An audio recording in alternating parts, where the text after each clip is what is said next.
for one day. So to bring about the depth of a character and and that to many characters in a 24-hour time frame, it becomes a very big challenge. So my first question is like, how did you go about it, and what was this source of idea as to why this particular time frame? The movie captures the 1993 Nigerian elections, and the country itself is on the cusp of a change. It is transitioning from a military rule to a democracy. So, how big of a challenge it was to develop the depth of the character? Wow, great question. First of all, it's such an honor to be here in Goa at such a prestigious festival.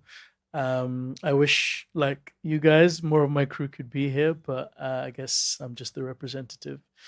Um, yeah, I think it was. I think we were. Again, it's my first film, so there's not a lot I can add to the fact of trying to be really knowledgeable. A lot of it was just instinct. A lot of it was intuitive. We felt that the story of the boys and the father, which was originally written as a short by my brother, was something that needed to be expanded.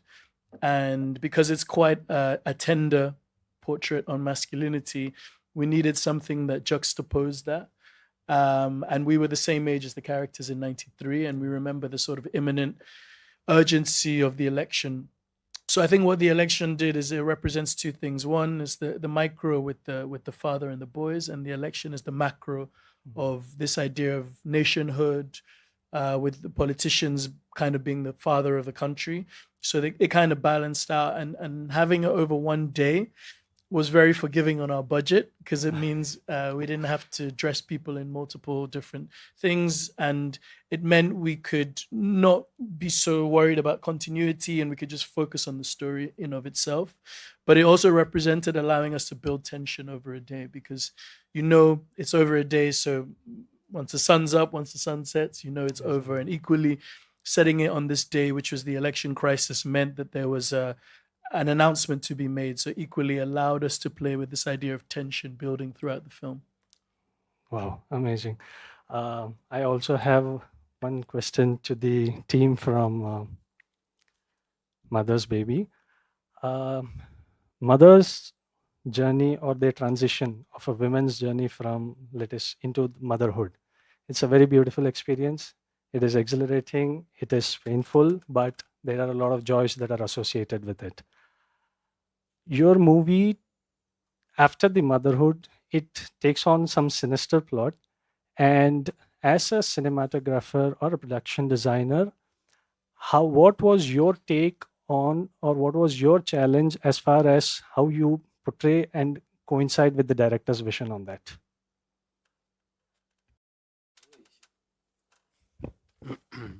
First of all, thank you for having us. We are totally excited. Johanna would love to be here. She has no time because she's working, and now we can be here to represent the film. It's a great honor for us. I think the most important thing was to show the change that that this transition from the main character Julia makes, is to find pictures for that, or to we see a world that is getting smaller and more complicated while following her journey. And we used different things, techniques in the screenplay, and also by the production design and the cinematography to allow the audience to follow her inner process that she's making. So that was really the basic topic that we dealt with. And also it's a kind of a personal story because Johanna's first birth wasn't an easy one, and therefore we know that it's a high stake. Yeah. Yes. Yes, if you would like to add something to that, please. Yes, I'm a father too, so it was interesting when I read the script. It was our relationship with my wife after the birds. It's not every time a good everything is fine. It's a really challenging time, really, and it's not every time is happy, and it's just really challenging, a lot of challenging moments. And for the script, Johanna is much more challenging somehow than than it was with our child. But the topic is very important, I think. Just for women, it's very important. And yes, and that was something that really pushed me and I think our team to make really good work for this movie, to make really a good movie out of it, and to work so hard as we can that it will be some special movie. And I think we tried to did it, and I hope we did well. So, but on the other hand, it's really a pleasure to be here. And I think today I was waking up and living in a 5-star hotel, and I was thinking, okay, that's something special for me as a production designer too, because as a production designer, we won't get invited to a festival, and that's really an honor to be here. And and I want to speak for all production designers. We're making real good work, and we're working very hard, and it's really something that I'm representative for production designers, maybe here on this festival. You all are welcome to India, and I would now like to open up the floor for questions, please.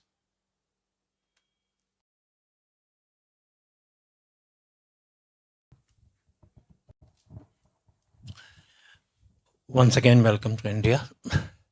My name is Siraj Sayed. I'm the India correspondent for filmfestivals.com, which is a Paris-based website. My question is to our Nigerian guest. The boys that you have used in the film, the two brothers, are they able to speak English normally, or did you have to coach them and train them? Because sometimes it appears that in between their English, there's a touch of some local language also. Thank you so much for your question. No, their first language is English, but similarly to here in India or anywhere in the world, you speak with a different vernacular. It's more localized.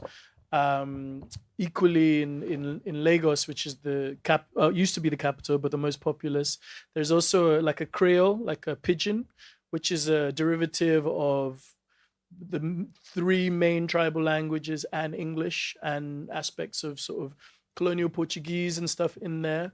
So English and that comes quite naturally to them.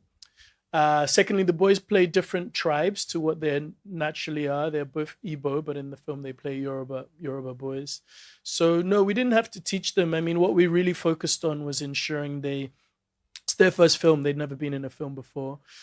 So we needed to try and put safeguards around them so that they, A, still maintain their education so that it wasn't too disruptive, and B, for me, it was quite important that they came out of this experience learning the craft.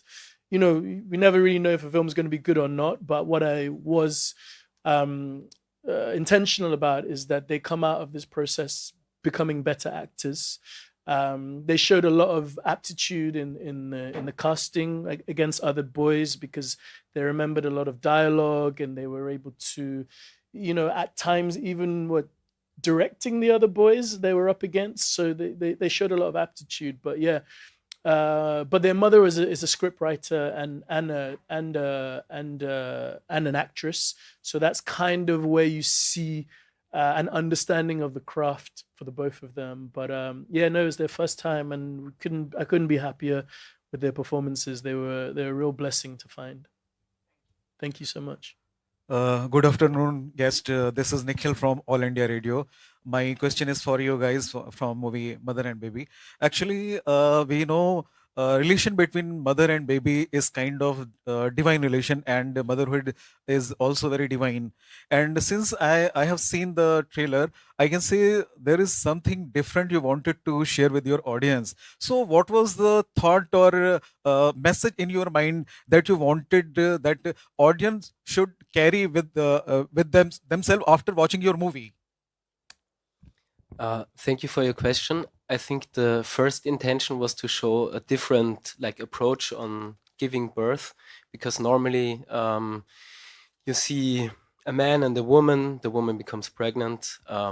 She's giving birth, and everything is happily ever after.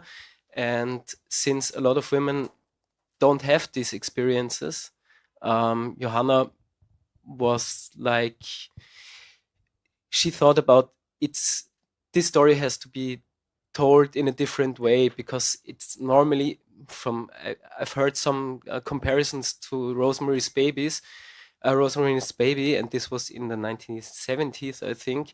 So we follow like a narration that has maybe done the last time in the 70s, which is definitely not true, because there had to be some films that told this story in a way equally, I think. But she felt like she has to tell about this topic, because there are a lot of women that are not like telling their stories, and there are a lot of true stories about giving birth that are untold. And this was the main thing, I think, for this movie. And also playing with what I forgot to mention before, we were playing a lot of we are trying to play a lot with the audience, because at the end of the film they should like come together and discuss what was real and what was not real, or have their own film in mind, or make from different puzzle pieces, make their own film. So we are not giving an answer or a final ending to the film. We leave it open to the audience, and this is important for us. We had a screening in Vienna, and there were 2 or 3 women that was really angry in the audience, and they told us, "What was your message? What is the ending?" And we refused to answer that question, because it's like up to the audience, you know. Yeah, and it's a thriller, you know, so we can you can use some filmic, some cinema, you know, you can choose some languages from cinema too. So it's you don't have to be on one point. There are many points flying around, and it's really funny, because everybody wants to. It's really funny if there's people after the movie that people really speak about the theme and how do you see it, and that's something what is really fine, and we love it that it's like that, you know. My question is for Akinola. Which like specific scene presented the biggest creative challenge and how you overcome it? Well, that's a great question. The biggest creative challenge, sometimes you would think the biggest scenes have the biggest challenge because you're shooting in a big metropolitan place. But actually, for me, the biggest challenge was the beach. For so many reasons. We shot on a bit of a tourist beach in Nigeria, and I love my crew, but obviously shooting on this beach, they all thought they were on holiday. So we had to remind them we're actually here to work. But there were so many challenges. Like the boys couldn't swim. Going into the water trying to shoot a scene was really difficult for them. And then the technicality, we're shooting on 16 millimeter in 35-degree heat in the water, trying to get sound. So many things, variables on that day were quite tricky. But thankfully, I have a very experienced producer. It wasn't her first feature. And even though I was having a malfunction, she just reminded me, we can try this scene on the beach, at least to ensure that we have it. So that's why if you see the film, there's scenes in the water and scenes on the beach. But then again, it's a real testament to the power of filmmaking, because even the way you picture things, sometimes as a director, the day will always give you a different set of circumstances, and you have to work with your team to try and find the best answer. And I'm really grateful that, I have an incredible team. It's, like I said before, you guys are here, I would love to do this with my crew. So it's a real testament that you guys are invited as well. But yeah, that was probably the most challenging day. And then the other bit is a quite obvious scene for people who haven't seen. It's right at the end of the film, is a funeral.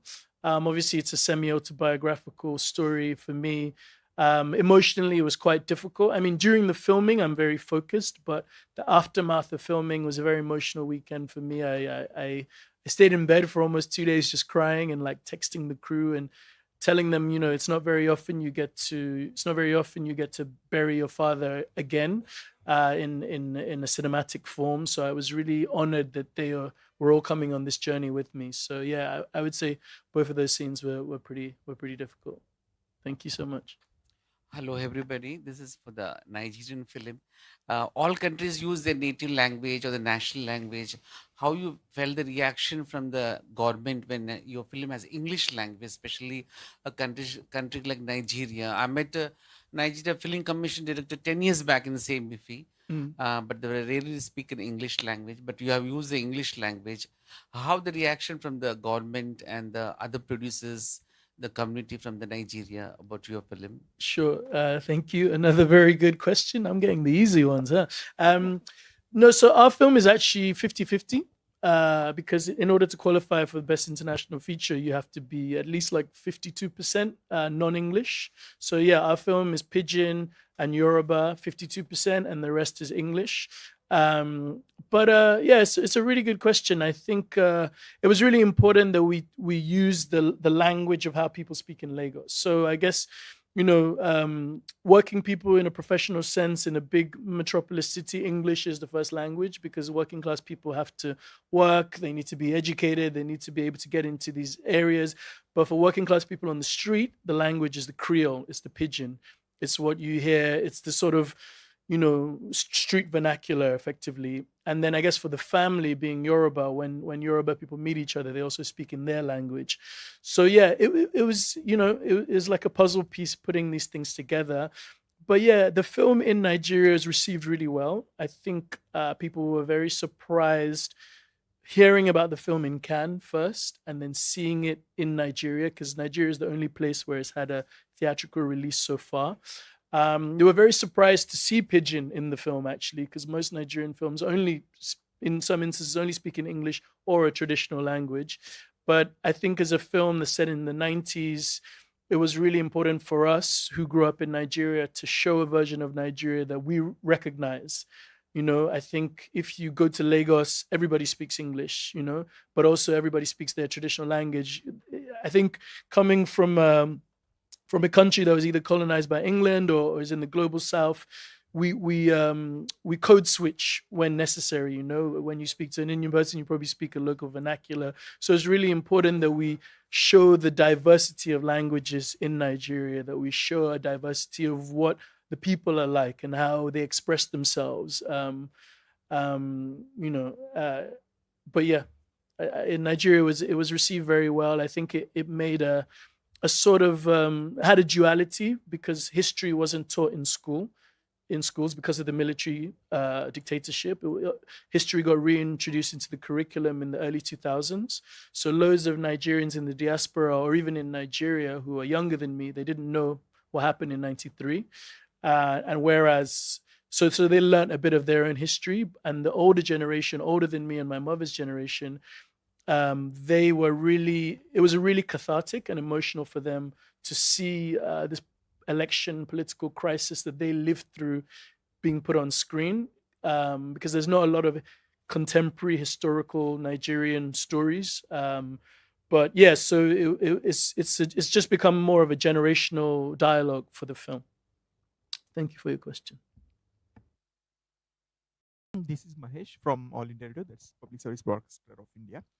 How difficult it was to portray 90s era on the film? What any particular scene which was very tricky, and did it really help budget wise to restrict the film to the only days happenings? You're probably gonna have to ask my producer that second one, but I would say yes and no. I mean, I think, you know, so I'm asking your second question first. Did it really help budget wise? Yes, I think I would like to think it did. Obviously, I'm the director, so people try and hide so many things from me. Everybody's trying to please me, and I'm also trying to make things easier for the team. But you know, we didn't go the easiest route. You know, we shot on 16mm. There's not a very big relationship with Nigerian film industry and shooting on celluloid. We shot with 2 children in their first film. Again, quite difficult. But predominantly, we only cast one non-local talent, which was Shokwe Dirisu. So we tried to keep costs down as much as possible, but the first two things I mentioned tried to skyrocket the costs. But yeah, I mean, look, we as a dual citizen, British Nigerian, we have a lot of support from the UK. I was saying to someone earlier that the fact the film is the UK's entry to the Academy Awards came as a surprise for me, as you can imagine. But I think it goes to show that there's a lot of for all the difficult history in terms of with countries and places that colonized them, there are people in those places trying to move towards a better understanding of how our cultures are integrated with each other and how we are interlinked in so many ways.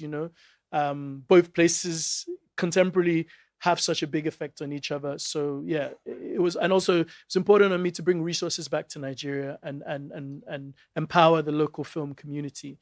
So to your first question, which was what was it? It was more what?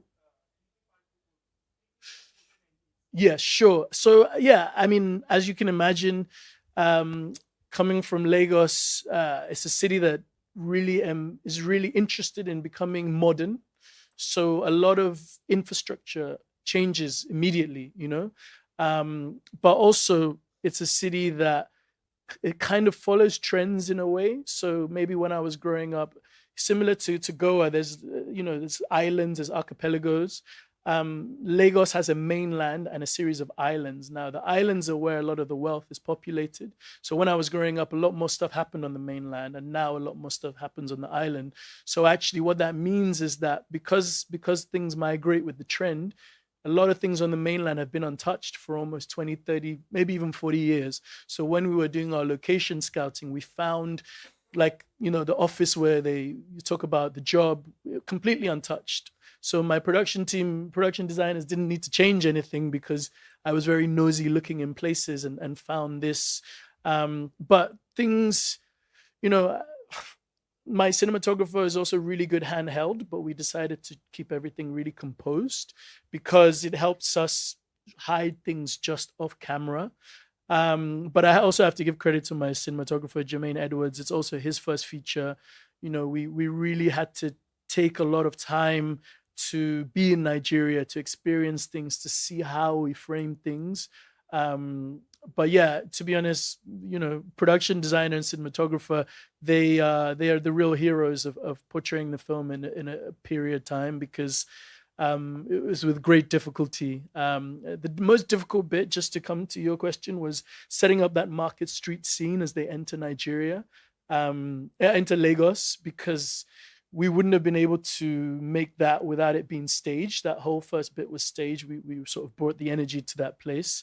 But I don't know, maybe it's similar in India. You point a camera at a Nigerian person and they know how to perform straight away. So we didn't have too many difficulties in there. But thank you for your question. Yeah, this for the mother's baby. Why did mother get the doubt that the baby is her or not? What's the suspense you created in the end? The mother's baby is her or not? And how you reacted, both the filmmakers is from Nigeria and other country, when it is in the competition section of an international festival, the topmost festival of India. Generally, a film enters the festival is a big credential, but it's in the competition list. How you reacted as a filmmakers for the festival? Was it two questions? Yes. The first one, I did not get the first one really, and the second one was our reaction when we knew that we are invited to the festival in competition. Yeah. Okay. Can I answer the second one first, and maybe you can repeat the first one because I did not really get it. Our reaction was, first of all, we did not know that we are allowed to go here. Because normally when you're invited to a competition, it's the director who comes, or the producers maybe. So when we get aware of the possibility of coming here, we were, of course, very curious and honored. And there was some discussions if we both could come, or we discussed about if we both are able to come. And when it finally turned out that we had the possibility to come to the festival, we were very happy to be here and present the film in for Johanna. It's also a burden.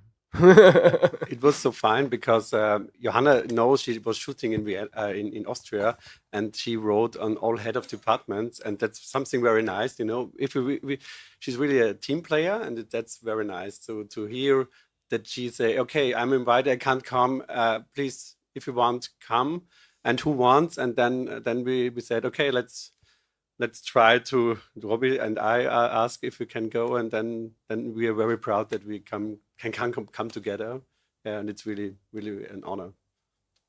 And what was the first question? That's it. Yeah, and Mother thinks the baby is her baby and not. What is her specific reason? And then she says this is not the baby. Oh yeah, you know, I didn't know if I understand it right, but I think it was very interesting to create this world for this movie because we wanted to find the first thing we were thinking about that it's somehow an movie who could play anywhere. They can live nearly everywhere in Europe, and then we were thinking because it could be everywhere, this story. It could be here, it could be somehow around the world. And so we tried to find locations or everything looking not much more like Viennese locations somehow. And then and so we did, and so we tried to make this world somehow like it could be anywhere, and it could be a little bit you don't know exactly some special spirit about it. I love this flat where we're filming because it's like a little bit of a prison for rich people. So somehow because it's closed and she's alone at home, and it's like an aquarium somehow. And that was something I'm really happy that we choose this location for this movie somehow, because it has something fits to the movie, and that's all the time we are looking for, just looking for location. I'm more speaking for my department now, but looking for locations and everything, and dress a location that it's complete fits to this story and this and we hope that the pictures we have in this flat are you're feeling that she's staying there alone and she's lonely. I hope it works. I don't know exactly. And you also asked about suspense, or I think the biggest point is that there are the reactions of the other persons to the baby and the feelings of the mother upon her own baby, and they don't get together, and this is what creates a kind of atmosphere that is steering you more and more into the story, because for her she's just not sure if is it her emotions that are wrong, or is there something with the baby. And maybe I'm a father too. Maybe at some point of your history with your child, you maybe ask some things, and this is some things you might experience in your parentship or in the childhood, and yeah. I'll just add, I think, every filmmaker just wants to make something they're really proud of. And certainly after making this film, I'm super proud of it. I love our film. To find out we're in competition anywhere is such a big honor. Let alone to find out we're in competition in such a prestigious festival like here. And then to find out you're in competition in different parts of the world as well, it's also quite mind blowing. So we're just, I guess all of us here, we're just really proud to be representatives of our film from whatever territories our films are from.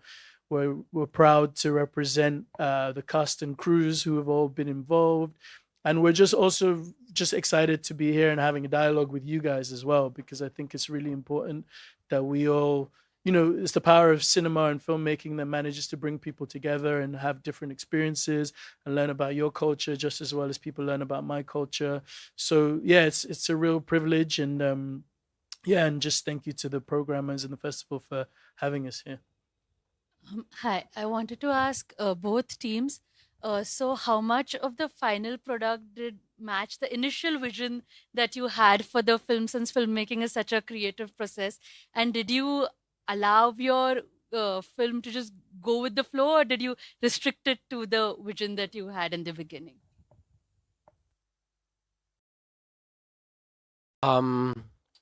Johanna is Jo- Johanna had the initial idea for the film, but the whole topic was very close for her, so she asked the screenwriter, which she met during a kind of casting process, or she always calls it Tinder for screenwriters, and they were really like a very good couple, and they could work together totally. They really, it was like a love affair. And then we started shooting. I know Johanna since a very long time, and we're very close friends. And so you have the screen in the first place, then you shoot the screen, or sometimes we rewrite the screen in a way while we were shooting, because we added different parts that were not in the script, because it's a very open process, the way Johanna works, and we are working together. And then there is the editing, and this is the last time the screenplay is written, and Johanna always, sometimes she did things I really hated because she took one scene and put it in somewhere in the front of the film, and it was supposed to be in the middle, and I was telling her, but she wears a totally different dress, and she always says, nobody would recognize that. And she's always right, because if the emotion is right, the audience follows the emotion, not the dress the actress is wearing or something else. So I hope did I answer your questions? Thank you. For me, it was you ask if I am satisfied with the end and.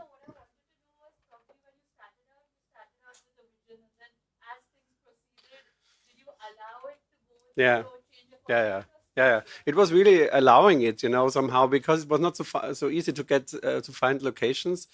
We first wanted to shoot the whole clinic in Switzerland, but then we just shoot some parts of it in Switzerland, and so. But every time we had such a great work together with the team and with everybody, and we were speaking and thinking about, and it works very well out. So I think sometimes if so many talented people working together, you can't imagine where you're going to. It's much better than you're thinking the first. It's really a good, when I remember I made my first mood book, it was complete. I'm really, really a bit ashamed about it now. I show it sometimes students, and I say, now I started because I say, okay, I can show something what I don't like so much too. And it's getting much, much, much more better. It's really, we're all working together, and everybody puts some pieces in, and then it's getting something special. And that's the great thing about making movies. Just a little add-on anecdote. Johanna likes to tell about what Hannes says, because we shot in Vienna, in nearby Zurich. It's called a small place called Baden, and in Hamburg. And she always says, Julia enters the lift in Vienna, rides the lift in Hamburg, and leaves the lift in Switzerland. So that's a funny thing of, like, the fun things and sometimes the strange things you're doing while shooting. Okay, that was my add-on. Sorry. Yeah, I'll just lastly add on to everything they said. I'm quite fortunate in a way that I've been shooting short form things for a while. I was also very aware that my budget is not infinite. So we had to be very precise of what we and also I was shooting on film. So we didn't have like, we only flew so many rolls to Lagos. So we had to, if we didn't get the scene in 3 rolls, then there's no scene effectively, or somewhere else suffers in the film. So we did a lot of rehearsal before we even filmed anything. And it maybe harkens back to how films used to be made, where you rehearse, and then you shoot what you have. So in the end, as a sort of first time film, when I saw the assembly, I was really happy because I was like, oh, I didn't mess this up, Did it match what I expected? That one is a bit of a harder question. Like, like he says, you make the film 3 times. You write the film, you shoot the film, and then you edit the film. And each time it changes, it completely evolves. And equally, I'm the sort of person where I like to listen to my cast and crew. So the best idea always wins. I'll give you an anecdote. If you've seen the film, there's a scene where an older man sings in the film. That wasn't written, wasn't scripted, but we did a table read, and the actor came and he spoke to me and he was like, Akinola, I think I really like your film, but I think I need to sing a song. So I was like, oh God, here we go. What's gonna happen? And I asked him to sing, and he sung this really emotional song. And 2 of my producers, both women, both cried, And we realized, and then he told us what the lyrics meant. And then we thought, okay, it's important to put this in because it matched the emotion and the feeling of what we needed at the time. So yeah, I think sometimes you have to be open to an occurrence that could make the film better. I think if you're too focused on one thing, you miss blessings, you miss intuition, like you miss a spirit that just also feels in the way the film is leading you. So yeah, I think sometimes it's important to be able to deviate from the course, but as a director, be sure we get back on course. Thank you. I have also another add-on, second add-on, because you mentioned the scene when with the singing, and while we did the first rehearsals in Berlin, because we met the actors there, we thought about like, how do we start the film? Because the start of the film was differently written than shot. And then we came up with the idea to have this couple, and they're in a Luna Park, and at this, like, I don't know how you call it, that they are in this, yeah, it's like bungee jumping in a cage, and they're like shot in the air, and they turn around and come back to Earth. And it's such a nice, like the whole film in a nutshell, because they are thrown into the air, into a total different world. Everything turns up and down, up and down, up and down, and then it comes back to Earth. So that was really like a nice, what is Klammer? Column? Is it a column? Yeah. Maybe, yeah. So now we come to the end of this press conference. I would like to thank all the panelists and the audience for taking time out and being present here. Team IFFI wishes more success and recognition to both of your films, and all the very best. Both of you are in the competition sector, yes. We would like to present a small memento.